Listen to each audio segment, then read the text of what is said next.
There are lots of really great ways to use the Radial tool within Adobe Lightroom, but one of my favourites is using it with portraiture, though this does work with things like wildlife photography as well.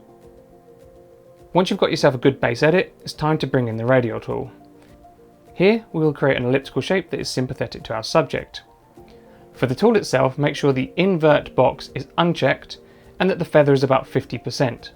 Having the feather at 50% will give you a good bleed off of the effect that we're about to do. Here we can make some adjustments to the background itself without affecting the subject to really make our subject stand out. I feel that one of the most effective sliders to use here is the clarity tool. By dropping this just a little bit, it will make the subject appear sharper without adding any additional sharpening to your subject itself. Typically, when you sharpen the subject itself, you can introduce noise. This alleviates that. Another couple of really good things to do is to warm up the background a little bit, and you can do this using the temperature tool. You can also use the sliders such as the exposure, contrast, highlights and shadows to really affect the background to make your subject stand out. Here are just a quick few slider adjustments that I've made to make the subject stand out from the background without doing too much to the edit on the subject itself.